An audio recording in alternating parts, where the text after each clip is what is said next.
Since junior achievement reaches more than 4 million students in the United States, you can only imagine the differences between a school in a big city and a school in a rural area, an inner city school and a suburban school.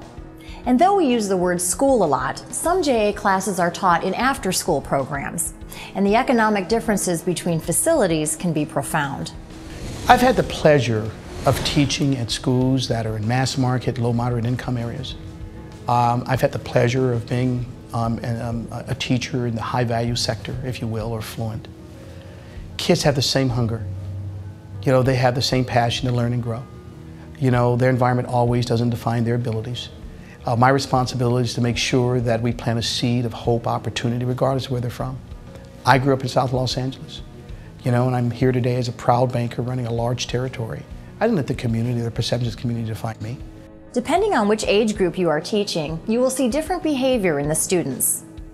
I like this age group because these kids are getting ready to go out in the real world. This is their last year of high school. Some of these kids, because I have worked in some at-risk programs where a lot of the kids will not go to college, their grades aren't good enough, or they don't want to go, they're going to go off in the military, they're going to go out and get real jobs. I kind of represent the voice of reason for them. I kind of represent the real world to them. It's not just somebody coming in and teaching out of a textbook. You know, I really focus on the real world and what it's going to be like for them when they walk out the doors of high school, because I remember, for me, it was kind of traumatic. You know, you go out there and you're in the real world now. A lot of them are going to move away from home, and it's just a way to kind of get them rooted in reality. The behavior while the volunteers are in the classroom is better than the norm. I think that when a visitor comes into the room, the kids are a little better behaved, but as they become used to the visitor, they kind of revert back to their old ways of sometimes talking out or getting overly excited. They'll raise their hand and hop up and down and make funny noises.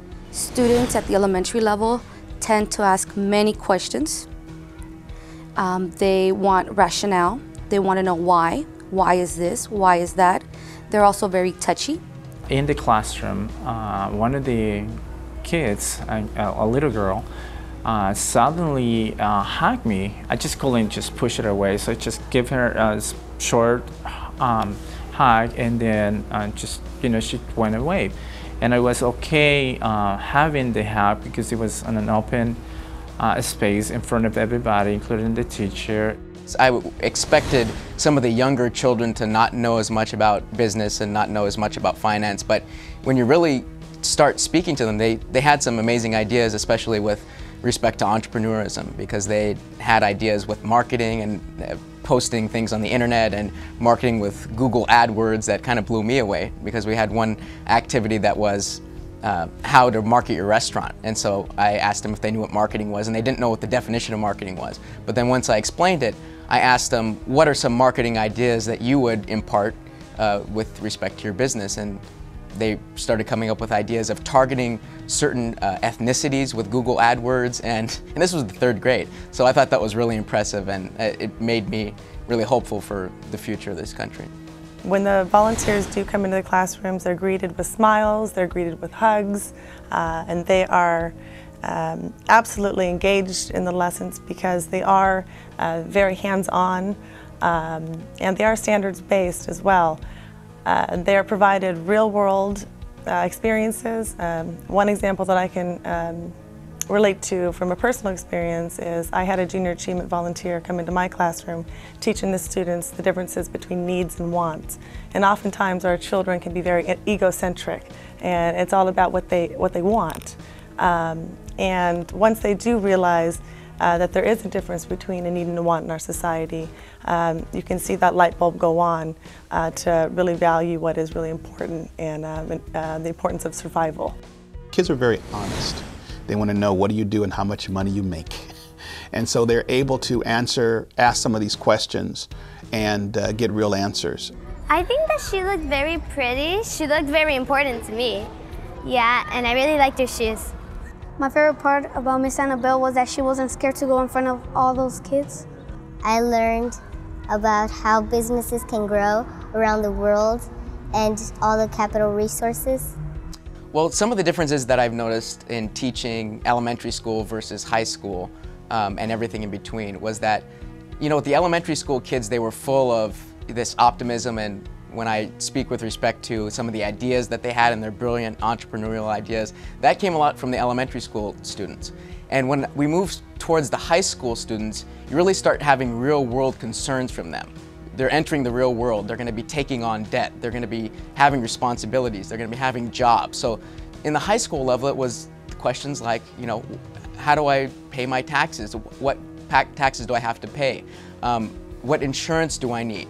How should I use my credit cards? Do I need credit cards? How am I going to live? And so those were the real world concerns that kind of came out in the high school level. And so that was a challenge for us as educators in JA to really address those concerns. All these young people connect to money in some way, shape, form, or fashion. They get that part.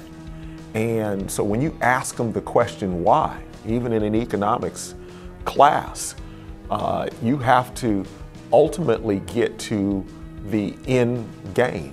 I want to have a better life. If we give some concepts to the students, in other words, learn how to do a budget, learn how to understand your paycheck, understand what your wages are worth. I kind of look at it as if it helps them when they go out in the real world, it's going to help them be a little bit more competitive. It's going to make them a little bit more understanding of what their value is, what they can contribute themselves, and kind of help get them off on the right foot. When I was a freshman, I was assigned this class, and in my future, I really didn't want to have my own business. I actually wanted to pursue sports, and I always wanted it to be like a basketball player. I decided that I want to get a business major and get my MBA. My grades have gone up from D's and F's to C's and B's because I realized I needed school. You can just say something, but if you let them do it by themselves and experience it, then that will be much more than just words. You can see the reality of it, the true meaning of it when you experience it by yourself. When Junior Achievement first started, I wasn't good at numbers and everything, and now I'm better at it, especially in math. Yeah, my parents are a lot happier with me now when I'm come home from school and stuff. We learn more because Mr. Brown's a good teacher also, but we just learn different than what Mr. Brown teaches. In anything that you do, you have to have passion.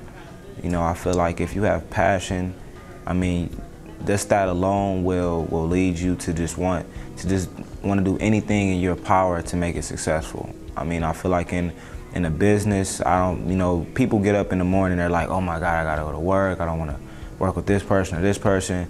But entrepreneurship is about finding what you're passionate about. Do you like helping people, or do you like baking cakes or whatever? And you turn that into a business, you turn that into something that you can work with people. I mean, I feel like something that I've learned is that just the overall opportunity to form a bond that at the same time benefits so many people. As a JA volunteer, you will encounter many different types of students, so it's best to be prepared for anything. Be sure to ask the JA staff for information about the school at which you'll be volunteering.